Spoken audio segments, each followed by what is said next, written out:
논문을 준비할 때 제일 많이 듣는 말이 있어요. 바로 전공마다 연구 방식이 다르다는 말이에요. 사회과학에서는 설문조사, 자연과학에서는 실험, 인문학에서는 문헌 분석. 이렇게 분야마다 강조하는 접근 방식이 다 달라요. 문제는 초보 연구자 입장에서는 어떤 방법을 선택해야 할지 막막하다는 거예요. 같은 주제를 놓고도 사회학 전공자와 생명과학 전공자가 연구를 설계하면 완전히 다른 논문이 나오거든요. 그러면 내 전공에서는 어떤 접근법이 더 신뢰받을 수 있을까? 여기서 AI가 큰 역할을 해줄 수 있어요. 오늘은 전공별로 맞춤화된 연구 방법론을 AI가 어떻게 제안해주는지 실제 사례를 통해 풀어볼게요. 예를 들어 사회과학에서 대학생의 스트레스 요인을 연구한다고 해볼게요. 사회과학 전공자는 보통 설문지를 만들고 그 데이터를 통계적으로 분석하는 방식으로 접근하죠. 그런데 문제는 설문 문항을 어떻게 구성해야 타당성이 있을지, 또 어떤 통계 기법을 적용해야 할지가 늘 고민이에요. 이럴 때 AI에게 대학생 스트레스 연구를 위한 리커트 척도 기반 설문지를 설계해줘라고 프롬프트를 주면 스트레스 요인을 학업, 인간관계, 경제적 문제 등으로 나누어 항목을 제시해줘요. 게다가 이 항목들은 회귀 분석이나 분산 분석에 적합하다고 분석 방법까지 알려줘요. 또 질적 연구까지 결합하고 싶다면 인터뷰 질문을 만들어줘라고 하면 FGI 설계안까지 제안해주는 거예요. 덕분에 사회과학 연구자는 초반 설계에서 시간을 크게 절약할 수 있고 논문이 훨씬 체계적으로 출발할 수 있죠. 이번에는 자연과학 예시로 가볼게요. 가령 생명과학에서 특정 물질이 세포 성장에 미치는 영향을 연구한다고 하면 기본적으로는 실험군과 대조군을 설정하고 반복 측정을 통해 결과를 얻어야 해요. 그런데 초보 연구자는 이 실험 설계를 꼼꼼하게 짜는데 어려움을 느끼곤 해요. 예를 들어 표본수를 몇 개로 할지, 통제 변수는 어떻게 관리할지, 반복 횟수는 몇 번이 적절할지 같은 문제들이에요. 이때 AI에게 세포 성장 실험을 위한 대조군 대 실험군 설계를 검토해줘라고 요청하면 표본수 산출 근거부터 실험 프로토콜 구성까지 피드백을 해줘요. 그리고 측정 장비에 따른 오류 가능성까지 알려주죠. 결국 연구자는 더 안정적이고 재현성 있는 실험 설계를 가져갈 수 있어요. 이런 부분은 자연과학 분야 연구자들이 정말 환영할 만한 AI의 장점이에요. 이번에는 의료보건 쪽 사례예요. 예를 들어 노인의 운동 습관이 심혈관 건강에 미치는 영향을 연구한다고 해볼게요. 의료보건 분야는 윤리성, 표본의 적절성, 측정 도구의 신뢰성이 특히 강조되는 분야예요. 그런데 이런 조건을 모두 충족하는 설계를 잡는 게 쉽지 않아요.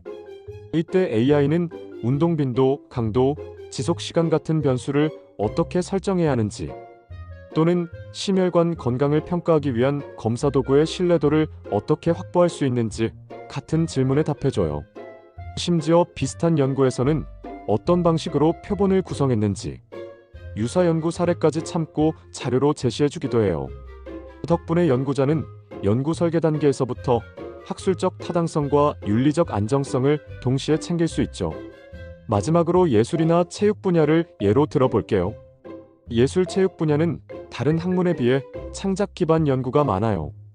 예를 들어 무용 전공자가 즉흥 무용이 스트레스 해소에 미치는 영향을 연구한다고 하면 전통적인 설문이나 실험만으로는 연구가 제한적일 수 있어요. 이럴 때 AI에게 무용 창작 과정을 연구 설계에 반영하고 싶다고 말하면 실행 연구 접근을 제안해줘요.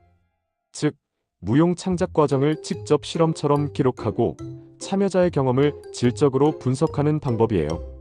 또 창작물 평가 척도를 어떻게 만들면 좋을까? 라는 질문에도 기존 연구에서 쓰이는 평가 기준을 정리해주죠.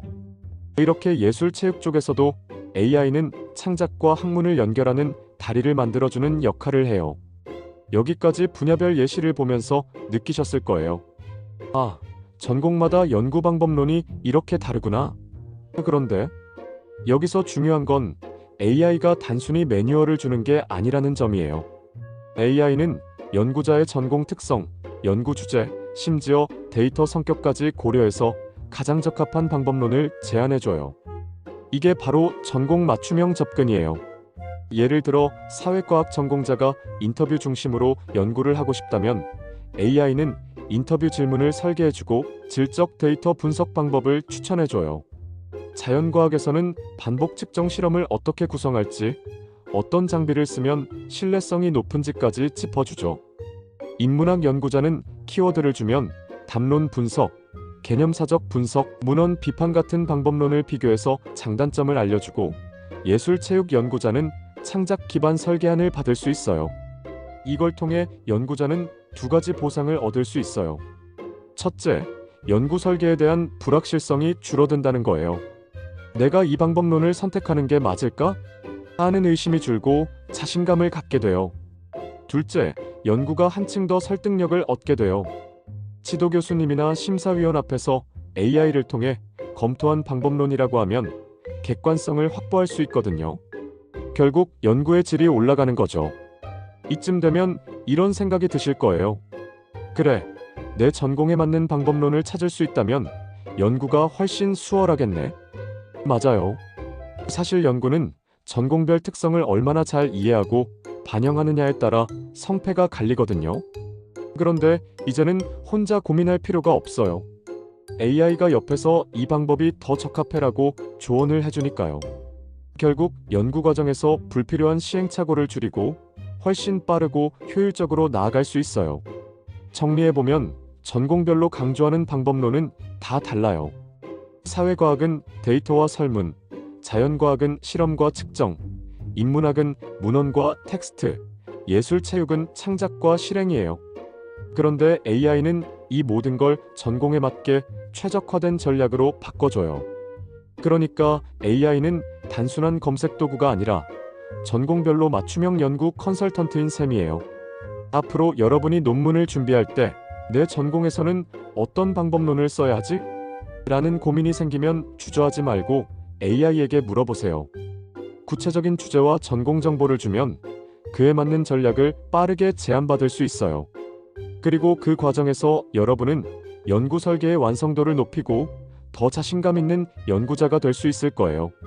오늘은 전공별로 다른 연구 방법론을 AI가 어떻게 맞춤형으로 제안해 주는지 이야기했어요.